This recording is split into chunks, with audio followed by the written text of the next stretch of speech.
Welcome back, everybody, to Thoughts I Think while I sit in my car waiting at work. I'm your host, Mike.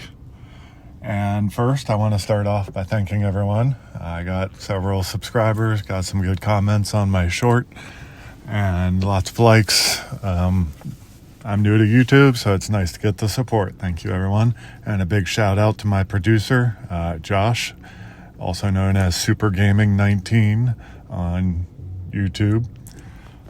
He's been a huge help. Couldn't have done this without him.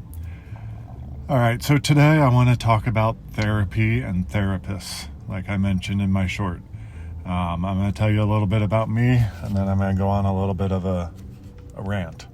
So I was diagnosed with clinical depression when I was around 16. My mom took me to a psychotherapist and psychiatrist. I got my first therapy experience. Didn't know any better at the time, but as far as I can recall, it was one of my better ones. One of the best therapists I've had. And it was a very stereotypical movie-like experience where you talk to the psychotherapist, you see the psychiatrist who's got the kind of crazy hair and kind of looks like he's a little psycho himself. And it was an overall good experience. And then a whole nother story, but I went off to college and then I ended up basically running away to New Jersey. At that time, I had met my wife. Things were crazy. I was happy. I didn't see a therapist for quite a while. So I waited a few years, and then I started to kind of bounce around and toy around with a new therapist. And I saw a couple of old men therapists and stuff like that, and they were all kind of worthless. I didn't see them for long. They didn't help. So I stopped again for a long time, and probably 15 years.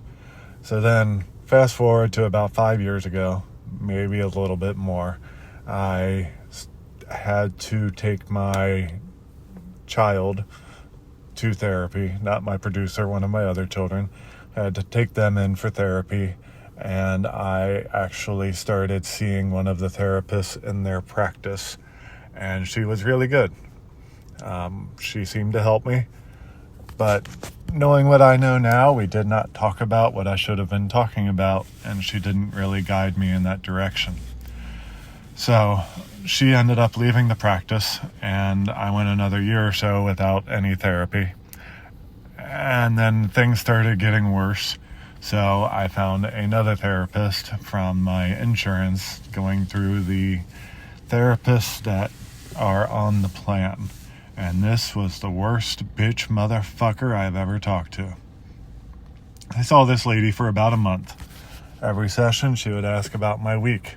We would talk about current events, what was going on with me, what was going on at work, with my relationship with my wife.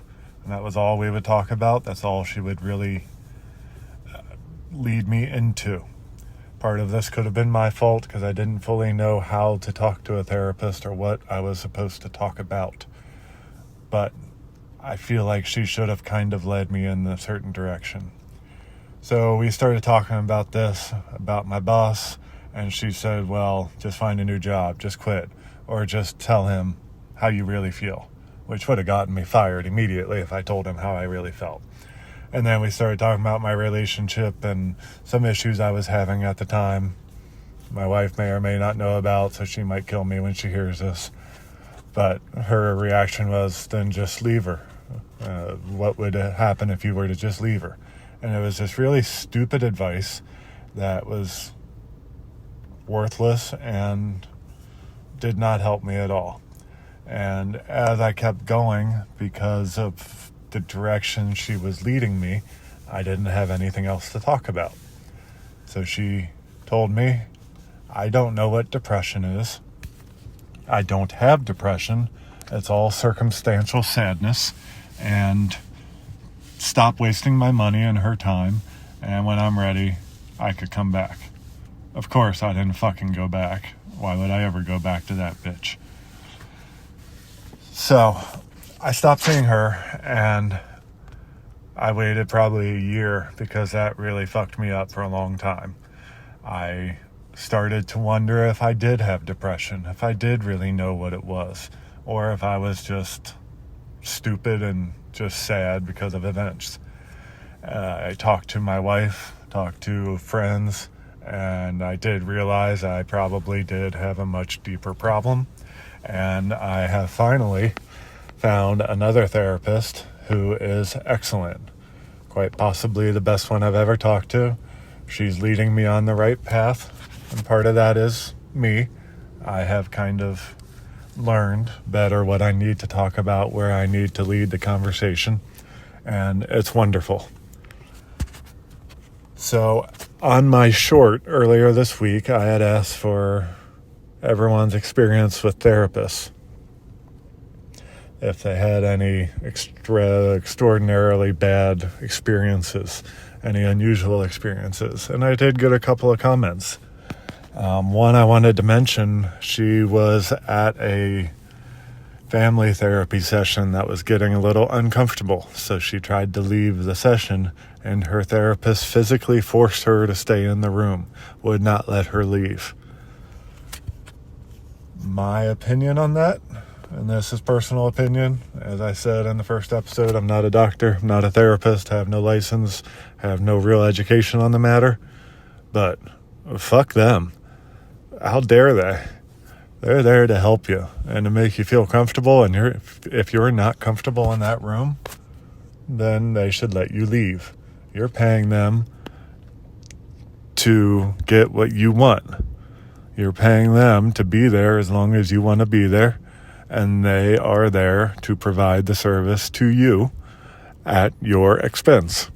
So when you're done, you're done, and they need to fucking deal with it. There should never be any physical altercation in a therapy session. That's usually what causes people to go to therapy, is some sort of inappropriate physical altercation. So to that therapist, and if you're listening, I hope you hear this, fuck you. And I feel for you, the commenter, and I'm sorry you had to go through that. Additionally, for my little rant, therapy, like I just said, is there to help you. Therapy is to talk about what bothers you, talk about what has happened to you in your past, and to sort it out, separate it, and understand how to cope with it, or how to live with it, or even how to change your mindset. In my opinion, and perhaps I am wrong on this, but in my opinion, I feel like the therapist's job is to help guide you in that direction of talking. If they ask, how's your week or how's your day, and you spend too much time strictly talking about your personal experiences and your week or your day, I feel like they should ask the questions and push you into the right direction to get you to talk about what's ultimately causing all of your issues. With depression, I know a lot of time it reverts back to childhood. Therapists are there to help you. They're not there to hurt you physically, and they're not there to insult you or to make you feel like you don't have depression. I know mental illness and mental health is a huge thing nowadays, and it's all the rave, and it's become unusually popular in an unhealthy way.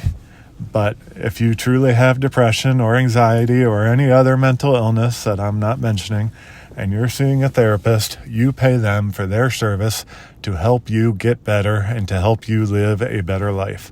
So that's what they should be doing, and nothing more and nothing less. That's about all I had for this session. Thank you for listening. If you have any comments, please let me know. Like I said, I would like this to be a conversation. I would love your feedback.